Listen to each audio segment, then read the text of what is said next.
Escucha a Nieves Santiesteban, Chari Castañeda y María Teresa Lampón en Ser Eucaristía con Jesús.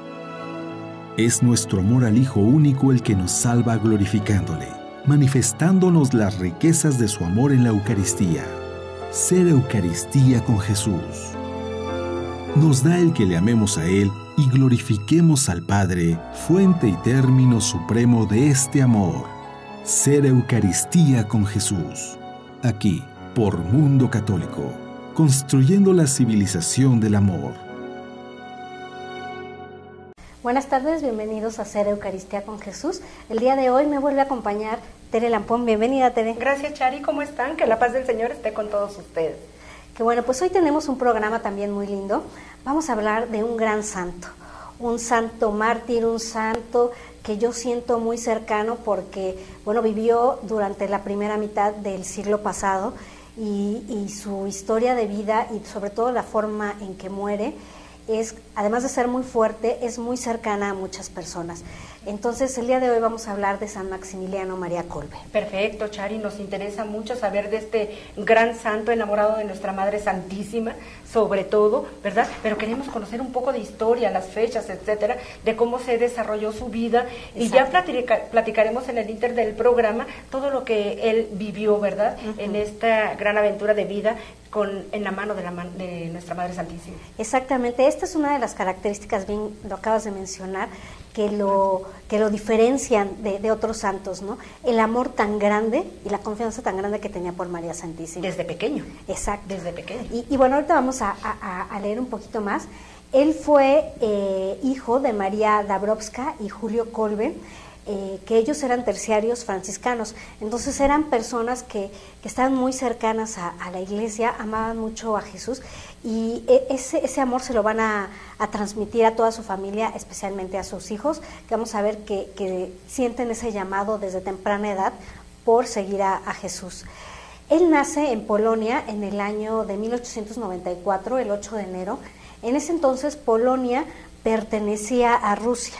Así ¿sí? es. Así Entonces, bueno, la perseverancia de los padres, ¿verdad? En el amor a Dios, cómo de alguna manera se hereda, se transmite, exacto, ¿verdad? Desde la pequeñez, y entonces es donde nacen los santos, ¿verdad? Yo creo que el núcleo familiar es donde nacen las vocaciones por el ejemplo de los padres, por el amor, por la piedad de los padres. Exacto, fíjate que ahí en su casa ellos tenían un pequeño altar sí, dedicado a la Virgen de Czestochowa, que es, digamos, que la patrona de Polonia, y entonces, bueno, pues él crece, Maximiliano, que bueno, su nombre de pila era Raimundo, crece, pues, amando también a María Santísima. Nada más amándola, como que empieza a formar una unión, una comunicación desde pequeño. Si más lo recuerdo, creo que alguna vez le llamó la atención a la mamá por X circunstancias, que ahorita no las vas a platicar, ¿verdad? Y él corrió inmediatamente con nuestra Madre Santísima, ¿verdad?, para corregirse. Fíjate, la inocencia de ese pequeño, saber que falló a su mamá terrenal, y pidiendo el auxilio de la mamá del cielo para poder corregir, para poder buscar esa perfección, ¿verdad?, de ser un hijo perfecto, tal vez para su madre, ¿verdad? ¿Qué nos cuentas al respecto? Pues fíjate que Maximiliano tenía alrededor de 8 años y era muy travieso, pues como todos los niños. Pero en especial hizo una travesura, no se describe exactamente qué fue lo que hizo, pero la mamá, pues además de enojarse, se preocupó mucho por lo que hizo Maximiliano y además de regañarlo, le dijo, pues es que ¿qué va a ser de tu vida si sigues así? Y estas palabras como que le impresionaron tanto que, como bien dices, corre al altar de la Virgen y pues le empieza a preguntar a la Santísima Virgen, pues ¿qué va a ser de mi vida? ¿Qué voy a hacer? ¿No? Realmente él muy preocupado porque creo que en ese momento tomó conciencia de que tenía que haber un cambio en su vida. Exacto, tan pequeño, es lo que a mí me llamó la atención, tan pequeño y ya se preocupó, o sea, esas palabras taladraron su corazón, ¿verdad? A tal grado que acudió a la mejor madre, ¿verdad? Para que, ¿qué va a hacer de mi vida? O sea, ayúdame, ¿verdad? Porque obviamente pues él no quería ser malo, él no quería ser una mala persona, ¿verdad? Tan así le llegaron esas palabras que fue a buscar la perfección en la mamá del cielo. Exactamente, y entonces comentaba su mamá terrenal, que a partir de ese día pues constantemente lo veía haciendo oración ahí en ese altarcito y que a veces lo veía llorando y lo veía triste. Entonces que llega un día y que le pregunta, pues ¿qué pasa? ¿Por qué lloras? Y él como que no se atrevía a contarle y su mamá le dijo, soy tu mamá, tienes que contarme todo, y sobre todo si es algo que te está afligiendo. Y entonces, si me permiten, voy a leer lo Por que, favor, sí, lo es muy que importante. Maximiliano le comentó a su mamá. Sí.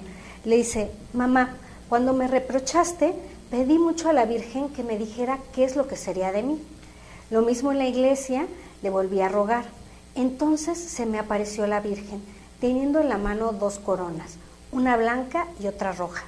Me miró con cariño y me preguntó si quería esas 2 coronas. La blanca significaba la perseverancia y la pureza, y la roja que sería mártir. Contesté entonces que aceptaba las 2. La Virgen me miró con dulzura y desapareció. Ay, qué emoción primero ver a la Virgen. Y sí. Pero también qué firmeza del niño al aceptar las 2, Sí. ¿verdad? No sé si en aquel entonces tendría la conciencia, por ejemplo, del martirio. La pureza, bueno, bendito Dios, sería cuidada, custodiada por la Virgen. Sí. Pero el martirio, que viene siendo el dolor, Exacto. no sé si en aquel entonces un niño de 8 años tendría noción de lo que iba a pasar. Sin embargo, él dijo que sí y se mantuvo. Exacto. Yo creo que de alguna forma la Virgen y el Espíritu Santo lo iluminaron, ¿no? Y yo creo que sí, a lo mejor a su nivel tuvo cierta conciencia de saber qué significaba una y otra. Pero a mí me encanta la hermosura de que él pudo haber dicho, bueno, nada más quiero una o nada más quiero otra. Pero él dijo, no, las 2. Me ofreció esto y tomó las 2. Exacto. Y Exacto. así vivió. Así vivió, lo vamos a ver más adelante. Exactamente. Me emociona. Y entonces fue a los 13 años que ingresa al seminario franciscano en una ciudad también de Polonia, pero que en ese entonces estaba tomada por Austria. Y es ahí en el seminario donde cambia su nombre y adopta el nombre de Maximiliano María. Exactamente. A partir de ese entonces. Así es. Él firme siempre en sus decisiones, tomando decisiones importantes, porque más adelante vamos a ver el significado de por qué Maximiliano y por qué María. Exactamente. María, a ver, seguimos. Ok, y entonces, bueno, pues un padre que era el que dirigía ese seminario nos comenta que él era así como que muy diligente, siempre muy cumplidito, muy formal, era muy inteligente, sobre todo para las matemáticas y para todas las materias que él llevaba, era muy obediente con sus profesores, era servicial con sus compañeros, o sea, desde esa edad ya su carácter, yo creo que él ya se estaba comenzando a preparar hacia la santidad y demostraba a través de su testimonio, de la forma en que se interrelacionaba con los demás, pues ese amor y esa transformación que María Santísima estaba haciendo en él. En su corazón, sobre todo el amor al prójimo, el siempre quererlos ayudar, el siempre quererlos escuchar desde muy temprana edad. Exactamente. En el servicio, ¿verdad? Sobre todo. ¿También? Sí, exactamente. Entonces, bueno, poco a poco, conforme iba creciendo también, iba conociendo más de la orden franciscana, bueno, se iba como que adentrando en ese amor a Jesús, en ese amor a San Francisco, a tratar de imitarlo. Pero pasa un momento en donde tiene una pequeña crisis existencial. De hecho, otro de sus hermanos ya había llegado también al seminario, pero él empieza a dudar, empieza a tener dudas y ya estaba convenciendo a su hermano de que dejaran el seminario y se regresaran a su casa. Pero ¿sabes qué pasó en ese entonces? Cuéntanos, Chari, por favor. Pues resulta de que ya él había tomado la decisión de que ya se iba a regresar a su casa. Pero en una visita que tienen de su mamá, llega muy contenta a ella y les dice que les agradece mucho el testimonio que estaban dando en el seminario, porque otro de sus hermanitos más pequeños también quería irse para el seminario. Wow. Entonces en ese momento Maximiliano como que le cae en cuenta de que pues no se tiene que ir, porque parte de su misión es seguir ahí en el seminario, seguir creciendo y seguir dando testimonio. Fíjate qué importante. Y también aquí me deja ver la influencia de la mamá, claro, ¿verdad? Y cómo es que Dios la manda en el momento justo donde él estaba dudando ¿verdad? Sí. Y así como que la confirmación. Estás dando testimonio, ya tienes un hermano y va un segundo hermano ahí, para que siga tu ejemplo, tu caminar, etcétera. Y entonces ahí ya como que él también ya vio la misión que tenía, ¿verdad? Exacto. Y entonces recapacitó. Y eso es lo que Dios permite en cada uno de nosotros. Si fallamos, nuestras decisiones a veces son malas, pero algo nos hace recapacitar y decir, espérate, Sí. ¿verdad? No es por aquí, es por acá, ¿verdad? Y yo creo, bueno, estoy segura de que pues él hacía muchísima oración y entonces pues seguramente en la oración él pidió de alguna forma confirmar qué era lo que tenía que hacer. Porque bueno, pues aunque él sentía que ya había tomado la decisión, pues a lo mejor en su interior todavía como que no, pues de hecho no se había ido, por eso todavía Exacto. como que no estaba bien tomada la decisión. Entonces pues es la confirmación, ¿no? Exacto. ¿Sabes qué a veces yo siento que pasa? Sí.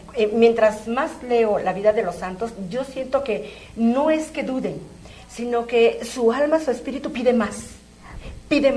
Y entonces dice, es que no estoy dando el fruto, Ajá. no estoy haciendo nada, ¿verdad? Y entonces él quiere buscar a lo mejor otra cosa que le Ajá. llene su espíritu, lo que su alma, su espíritu le está gritando y le está pidiendo, ¿verdad? Sí. Hacer cosas más relevantes y a lo mejor llega un tiempo en que se queda digamos, en pausa, por Ajá, decirlo así, exacto. ¿verdad? Y entonces necesita ese empujoncito de decir, vamos, vas bien, arriba, Sí, ¿no? exacto. Entonces, yo siento que es eso, esa Mira que- hambre de querer hacer más. Qué linda No, comparación, creo, Tere, o sea, sí, me parece Quiero pensar, muy ¿no? claro. Porque final del día ellos ya tienen una misión. Sí. Y como todo ser humano, ¿verdad? A veces no dudamos, sino que a veces sentimos que, ya, ¿qué hago aquí? ¿Qué, Sí. ¿qué más puedo hacer? Sí. Siento que ya no estoy haciendo nada. Ujú. Y entonces hay una insatisfacción en nosotros. Entonces, quiero hacer más. ¿Pero qué? ¿Por dónde? Ajá. Entonces viene la mamá y dice, adelante. Sí, sí. ¿Cierto? Qué lindo. Bueno, pues él sigue creciendo. De hecho, en el año de 1912, sus superiores ven que pues va muy bien por el camino y deciden enviarlo a Roma para que continúe sus estudios. así Sí. es. Entonces, bueno, pues ahí es donde avanza mucho en todo lo que va a ser filosofía y teología. Y en estos años, bueno, él considera que fueron muy fecundos en cuanto a su vida religiosa, porque entonces va a ser cuando va a recibir también por parte de la inspiración de la Virgen Santísima la formación de la milicia de la Virgen, ¿no? Así es. Cómo le va ayudando a nuestra Madre Santísima, cómo le va teniendo las ideas para formar toda una congregación y todo lo que además él logró, ¿no? Más adelante, que ya veremos, por medio de la sabiduría, los estudios, todo lo que recibió en esas enseñanzas en Roma, ¿verdad? Y todo lo que logró hacer. Exacto. Y entonces, bueno, él, digamos que la advocación de la Virgen con la que más se siente identificado es la Inmaculada.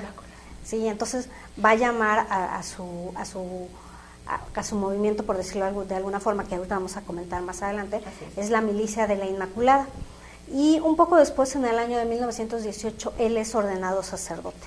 Y entonces, a partir de entonces, bueno, pues se convierte en devoto fiel de la Inmaculada Concepción. ¿Sí? Así es.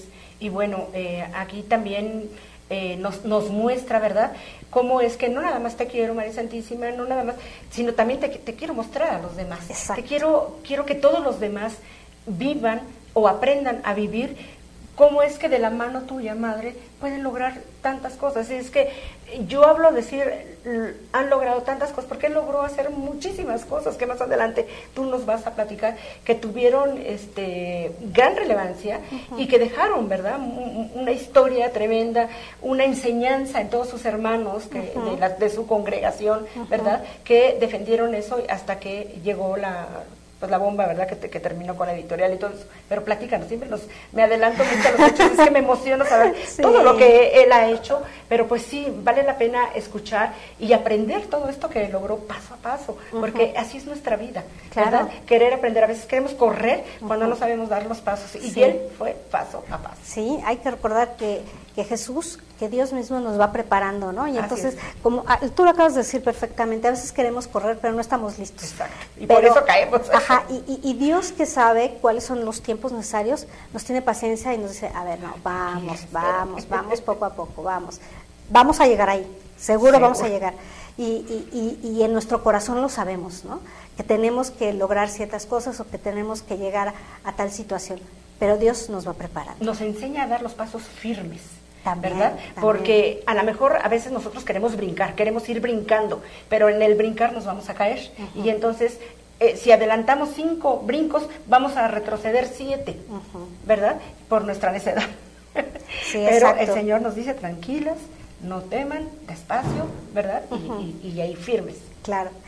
Y entonces este movimiento de la milicia de la Inmaculada, bueno, significaba primero que nada una consagración de la vida, de su vida misma, a la Santísima Virgen, precisamente para, como tú también nos comentabas, darla a conocer a través de todos los medios moralmente permitidos, ¿no?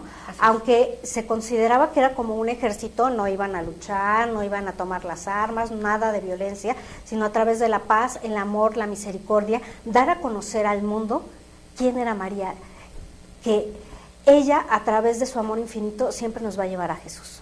Exactamente, y ella nos da las armas, Exacto. ¿sabes? Para luchar. ¿Cuáles armas? La oración, Exacto. el ayuno, el Santo Rosario, etcétera, que es lo que ella nos va enseñando y es lo que él, a través de su vida, va desarrollando. Exacto, y entonces él va a comenzar a publicar una revista mensual que se llama Caballero de la Inmaculada, que precisamente está orientado a dar a conocer a María Santísima, todo su amor, todo su servicio, para que nosotros la tomemos como modelo, como ejemplo, y también la tomemos como intercesora de cada uno de nosotros. Como la misma Santísima Virgen después se va a hacer llamar como mediadora de todas las gracias. Así es, así es. Y entonces, bueno, pues de 1922 hasta 1939 van a tener un tiraje de cerca de 1 millón de ejemplares publicados, lo cual, bueno, pues les va a ayudar a dar a conocer a esta pues es que me quedo sin palabras sin decirle, a esta reina del cielo. Así es, esta gran maestra, esta gran intercesora, a nuestra madre, ¿verdad? Exacto. Y entonces, para el año de 1929, él va a fundar lo que llama la Ciudad de la Inmaculada, que es un convento franciscano, pero que, bueno, toda la espiritualidad que van a tener va a ser alrededor de María Santísima de la Inmaculada Concepción. Así es, y sobre todo a querer y amar su corazón inmaculado, ¿no? Que Exacto. por ahí va enfocado, ¿no? El apostolado, digamos. Exacto. De hecho, San Maximiliano decía, en sus propias palabras, lo voy a leer: vamos a conquistar todo el mundo, todas las almas para Cristo, para la Inmaculada, usando todos los medios lícitos, todos los descubrimientos tecnológicos, especialmente en el ámbito de las comunicaciones. Y esto me encanta porque en esa época, bueno, pues a lo que tenían a la mano era la revista impresa. Nosotros en esta época tenemos este medio tan importante, el Internet, ¿no? Para llegar a todos. Para llegar a todos los lugares, a todas las personas, aquellos lugares donde no tienen un alimento espiritual más que el medio de Internet, ¿verdad? Digo, yo he ido a muchas rancherías donde tienen a veces una vez al mes la misa, porque el sacerdote no se da abasto con todo el territorio que tiene alrededor, y su único alimento es este medio tan importante. Sí, ¿verdad? exacto. Entonces, pues damos gracias a Dios de que podemos hacer uso de él. Definitivamente. Bueno, para el año de 1931 se ofrece para ir de misionero a Japón, y entonces, bueno, pues ahí también va a fundar una nueva ciudad de la Inmaculada, en donde pues van a seguir publicando revistas y van a estar dando a conocer pues el amor de María Santísima. Así es. Él predicaba, evangelizaba, se iba hasta los lugares donde Dios le permitía para llevar ese amor, para transmitir ese amor de María Santísima. ¿Y en Japón? Exactamente. Ni más ni menos. A mí me encanta porque, bueno, pues ahí tuvo que aprender japonés para poder comunicarse, ¿no? Entonces, bueno, pues era, como ya habíamos visto, un hombre muy inteligente y muy aplicado. Entonces, bueno, pues si tenía que aprender algo nuevo, pues se pone a estudiar y a darle, ¿no? Exactamente. A mí me gustaba mucho que en cuanto yo leí su vida, que él se exigía. Él era muy exigente para los demás y para él mismo. Y aparte era como muy organizado, ¿verdad? Y eso lo ayudaba a tener esa sabiduría para aprenderse las cosas, para poderlas transmitir, para poder aprender otros idiomas, otros lugares donde iba definitivamente. Entonces, eso le ayudaba, ¿verdad? A ser disciplinado. Sí, exactamente, muy, muy importante. Entonces, bueno, está más o menos 5 años en Japón y regresa de nuevo a Polonia, a la ciudad, a la ciudad de la Inmaculada que habían fundado. Ahí va a ser director espiritual y pues siguen preparándose espiritualmente, sobre todo porque ya se veía venir la Segunda Guerra Mundial, ¿no? Estaba casi por comenzar. Y de hecho, cuando comienza la guerra, ellos pues siguen pues con su movimiento en el cual empiezan a estar en contra del régimen nazi. De hecho, siguen haciendo sus publicaciones en donde pues alientan al pueblo a que no se dejen someter por los nazis, que ya habían invadido Polonia, hay que recordarlo, y que pues no se olviden de María Santísima y de nuestro Señor Jesucristo. Y el estar en contra del régimen va a hacer que para el año de 1941 más o menos los nazis cierren el convento y se lleven encarcelados a varios de los padres. ¿Entre ellos? Entre ellos él, sí. Así Entonces fue como un primera, estate quieto, diríamos aquí, así como que pues a ver, les vamos a dar este escarmiento para que se calmen. Así es, y bueno, ellos supieron llevarse a la cabeza, ¿no? A los que los dirigía. De alguna manera, San Máximo era el representante, era el que los guiaba, era el ejemplo a seguir. Y entonces, en aquel entonces, los bien que supieron a quién llevarse y se llevaron a Maximiliano, ¿no? Que ahí es donde iba a empezar, digamos, su martirio. Exacto. Entonces, bueno, lo encarcelan primero un tiempecito y después lo dejan libre, pero como él no deja de estar en contra del régimen y no deja de alentar no solamente a su comunidad, a sus hermanos franciscanos, sino a toda la población. Por las redes sociales. Ajá, exactamente. Perdón, sí, Charis, me emociona mucho, sí. Es que justamente por este medio, Ajá. él empezaba a impulsar a todos los demás alrededor, como tú bien lo decías. Ajá. Perdóname que te está haya bien, interrumpido, porque vemos ese entusiasmo, claro. Vemos esa fe, esa esperanza de que si seguimos luchando, Dios nos ha dado las armas, sigamos orando, sigamos pidiéndole Exacto. a la Virgen, ¿verdad? Esto va a acabar cuando el tiempo es del Señor, pero él insistaba en que por favor hay que orar, hay que acudir a la Madre Santísima, a la Madre del Cielo, para que sea ella quien nos ayude, quien interceda, para que esto se calme, ¿verdad? Exactamente, eso me encanta porque él no perdía la esperanza. Exacto. Y como tú dices, él decía, bueno, hay que seguir orando y no hay que dejarnos, ¿no?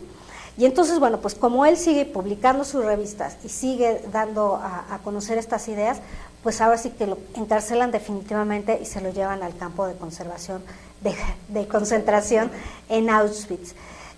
Hay que recordar que en estos campos pues se vivía en forma inhumana completamente, estaban todos sometidos a trabajos forzados con muy poco alimento.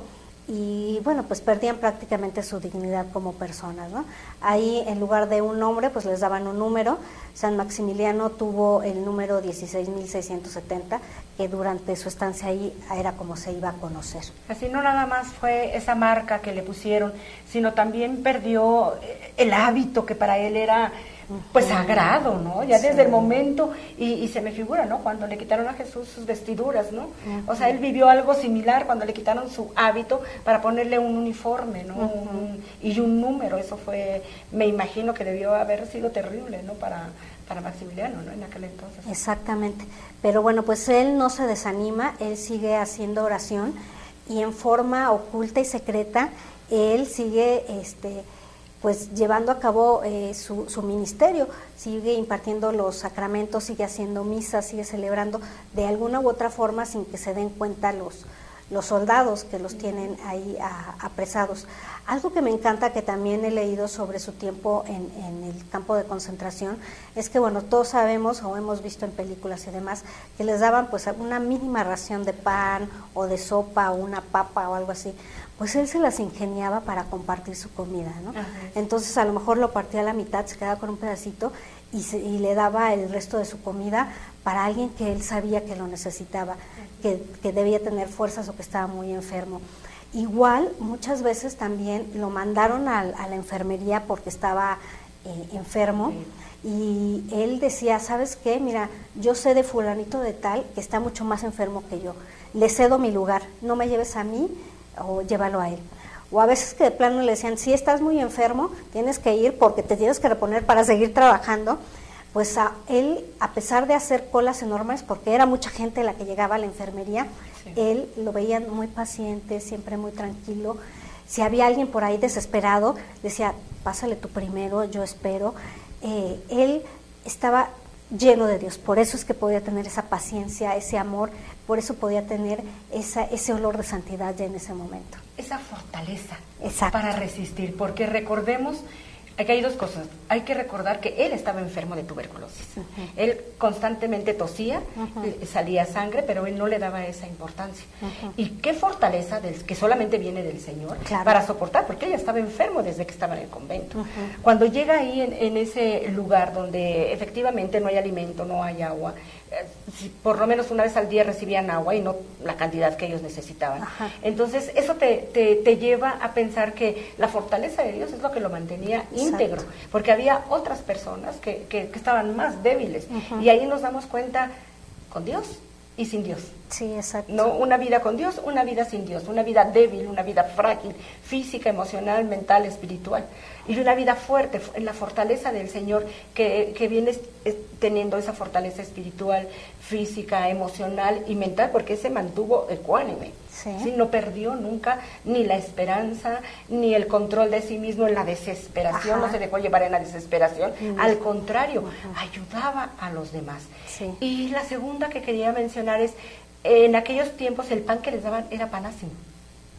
Entonces por eso lo podía consagrar, por eso él podía celebrar su Santa Misa, y tenía algunos seguidores que sabían que era religioso, y entonces le conseguían el vino para poder complementar la Santa Eucaristía. Eso es muy importante, porque nunca dejó ni de orar ni de celebrar. Y entonces él repartía, es eso que tú mencionabas, que comía la mínima parte, la demás la repartía porque era la comunión que les daba a los que querían recibir.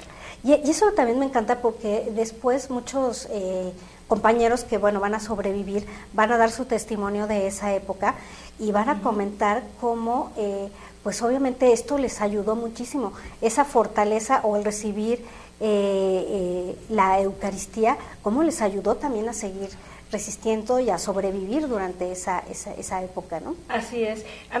Me gustaría mencionar algo que me voy a retroceder mucho. Cuando él empezó a fundar el convento, el lugar donde estaba, él eligió el terreno, y sin tener un solo quinto fue a hablar con el dueño del terreno, pero antes llevó una imagen de la Inmaculada y la puso ahí en medio del terreno, y fue a hablar sin tener un solo quinto, y entonces dijo, pues es tanto, dijo, no tengo dinero, es un precio justo, pero en realidad nosotros no tenemos un solo quinto, ¿verdad? Entonces, pues no se puede hacer el trato. Y el dueño miró a la ventana, vio a la Virgen y le dijo, bueno, ¿y qué va a hacer con la imagen? Se la regalo. Dijo, ¿cómo? ¿Pretende darme la Virgen sin ni un quinto regalada? ¿Cómo? Y entonces el dueño recapacitó y le regaló el terreno para que formara el convento. O sea, qué fe, qué decisión de ir sin un solo quinto y saber que la madre es la que le va a solucionar todo. Exactamente. ¿No? Y así lo vemos más adelante en todo lo que pasó y vivió en ese lugar tan terrible, ¿no? Exacto, pues ya vamos a llegar al momento de su martirio, vamos a platicar brevemente qué fue lo que sucedió. El 3 de agosto de 1941 escapa un prisionero del grupo donde estaba San Maximiliano, y en represalia los soldados, el comandante del campo, decide que va a mandar a 10 prisioneros a morir de hambre. Los encerraban en una celda, ahora sí ya no les daban nada, ni pan, ni agua, ni nada, los dejaban ahí que murieran tristemente. Entonces, entre las personas que se habían elegido, había un personaje polaco también, que era casado y padre de algunos hijos. Maximiliano lo sabe, y él decide que no quiere dejar a esa familia sin padre, y le pide al comandante tomar el lugar de ese soldado polaco. Y entonces pues el soldado alemán, el soldado nazi, se extraña mucho de ese intercambio que se propone, sin embargo lo acepta. Dice, pues está bien, yo lo que necesito son 10 prisioneros. Hacían esto como castigo para que nadie más escapara, ¿no? Así es. Entonces era como pues un ejemplo para que, pues ya saben, si se escapa alguien, pues ese vivirá muy feliz afuera, pero las consecuencias las van a tener aquí. La gente aquí que van a vivir las consecuencias. Exacto. Y entonces, pues aquí recordamos esta frase tan hermosa de Jesús en Juan 15:13, y dice que no hay amor más grande que el dar la vida por sus amigos, ¿no? Y él consideraba a este compatriota polaco como su amigo.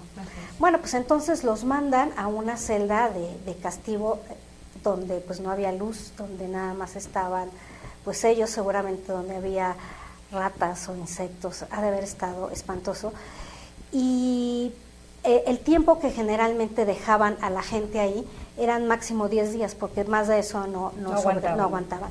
Pero bueno, maravillosamente esos días que estuvieron ahí, San Maximiliano con sus compañeros, pues dicen los que sobrevivieron que cantaban salmos, que rezaban el rosario, que a lo mejor pues no celebraba la misa como tal porque pues no tenía los medios, pero seguramente hacían muchísima oración y pues los primeros días la gente no se moría.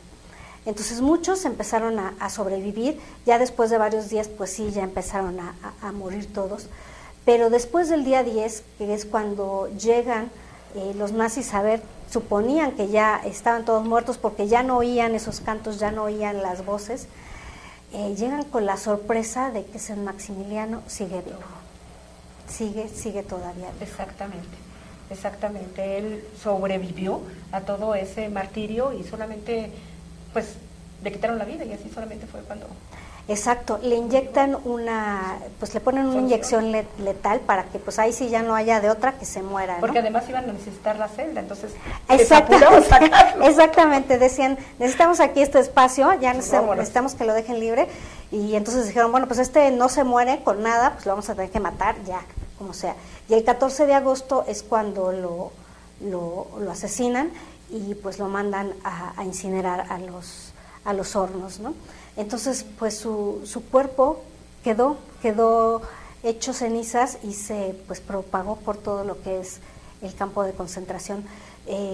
Ya lo comenté en un programa, el año pasado yo tuve la oportunidad de ir a Auschwitz y es muy impresionante. A mí me conmovió mucho, bueno, obviamente toda la historia, todas las historias que hay ahí, pero en especial la de San Maximiliano, visitar su celda y saber que, bueno, su presencia yo la sentí ahí. Físicamente, pues parte de sus partículas ahora sí que quedaron ahí regadas, pero yo creo que él de alguna forma se hizo presente ahí y le dio mucha vida a los demás que supieron su historia, porque mucha gente supo su historia. Indudablemente que después de él hubo muchos más, y a lo mejor él espiritualmente dándoles la fortaleza a sobrevivir a esa situación tan espantosa. Exacto. ¿No? Y tengo por entendido que el Papa Francisco visitó, no sé si hace un año. El año pasado también, ¿verdad? sí. Visitó ese lugar, ¿verdad? Y estuvo orando ahí. Qué importante y qué bendición haber podido visitar ese lugar, Chari, de estar ahí en ese lugar santo, donde estuvo un gran santo como es el Padre, ¿no? El Padre Maximiliano Kolbe. Qué bendición. Claro. Bueno, pues va a ser hasta el año de 1973, después de muchos testimonios, después de muchos milagros realizados por intercesión de San Maximiliano, que el Papa Pablo VI lo va a beatificar. Y va a ser en 1982, y esto me encanta porque es San Juan Pablo II quien conoce, creo que más cercanamente esta historia, porque era su compatriota, lo va a canonizar como el mártir de la caridad. Fíjate, el mártir de la caridad, o sea, imagínate toda esa demostración de vida, de historia de vida que él dio y dejó, fue justamente en el amor a los hermanos, en la caridad, que primero está el hermano y después yo, o sea, incluso yo me acuerdo las palabras que dijo, yo ya estoy viejo, estoy enfermo, que viva él que tiene familia. Exacto. O sea, y cambió, o sea, no lo pensó, ¿no? Y eso es maravilloso, ¿no? Sí. No cualquier persona lo hace. Definitivamente. No cualquier persona lo hace. Y me gustaría también compartir algunas de las palabras de San Juan Pablo II, porque él decía que obviamente había conocido la historia de San Maximiliano y que parte de esa historia lo había motivado a su vocación sacerdotal. Y entonces San Juan Pablo II nos dice, surge aquí otra singular e importante dimensión de mi vocación. Los años de la ocupación alemana en Occidente y de la soviética en Oriente supusieron un enorme número de detenciones y de deportaciones de sacerdotes polacos hacia los campos de concentración. Solo en Dachau fueron internados casi 3.000. Hubo otros campos, como por ejemplo el de Auschwitz, donde ofreció la vida por Cristo el primer sacerdote canonizado después de la guerra. San Maximiliano María Kolbe, el franciscano de la caridad. Wow. Ok, Tere, pues... De ahí le vendría a San Juan Pablo II el amor a nuestra Madre Santísima también, el amar, adorar al Inmaculado Corazón de María, tal vez. Sí, en parte, y hay que recordar, bueno, que también como la madre de San Maximiliano influyó en ese amor a la Virgen, los padres de San Juan Pablo II también eran muy devotos de la Virgen de Czestochowa, y bueno, pues después él ya tomó a María Santísima en todas sus advocaciones como una gran intercesora, como una gran madre. Así es. Sí. Pues tenemos un gran intercesor para pedir y rogarle, suplicarle que interceda por nosotros, que nos regale el Señor ese amor y esa caridad. Exactamente. Hacia los demás. Para terminar, me gustaría leer la consagración a la Por Inmaculada, favor. compuesta precisamente por San Maximiliano Kolbe, Claro y la voy a leer despacio. Me gustaría que ustedes, cada uno de ustedes, la vaya repitiendo en su interior, y de hecho, en el momento que voy a hacer yo el silencio, ustedes interiormente repitan su nombre, porque se van a estar consagrando una vez más a María Santísima. Claro que sí. Y nos dice San Maximiliano Kolbe: oh Inmaculada, Reina del cielo y de la tierra, refugio de los pecadores y Madre nuestra amorosísima, a quien Dios confió la economía de la misericordia. Yo, pecador indigno, me postro ante ti, suplicando que aceptes todo mi ser como cosa y posesión tuya. A ti, oh Madre, ofrezco todas las dificultades de mi alma y mi cuerpo, toda la vida, muerte y eternidad. Dispón también, si así lo deseas, de todo mi ser, sin ninguna reserva, para cumplir lo que de ti se ha dicho. Ella aplastará la cabeza, y también se ha dicho que tú has derrotado todas las herejías en el mundo. Haz que tus manos purísimas y misericordiosas me conviertan en un instrumento útil para introducir y aumentar tu gloria en tantas almas tibias e indiferentes, y de este modo aumente en cuanto sea posible el bienaventurado reino del Sagrado Corazón de Jesús. Donde tú entras, oh Inmaculada, obtienes la gracia de la conversión y de la santificación, ya que toda gracia que fluye del corazón de Jesús para nosotros nos llega también a través de tus manos. Ayúdame a alabarte, oh Virgen Santa, y dame fuerza contra todos los enemigos. Amén. Amén. Pues muchísimas gracias, Tere, muchísimas gracias a todos ustedes, y pues hay que recordar que la vida de los santos nos inspiran, nos dan ejemplo, y sobre todo nos ayudan a conocer más a Jesús y amarlo más. Así es, Chari. Que Dios los bendiga. Muchas gracias por estar con nosotros. Gracias y buena tarde. Mundo Católico, construyendo la civilización del amor, presentó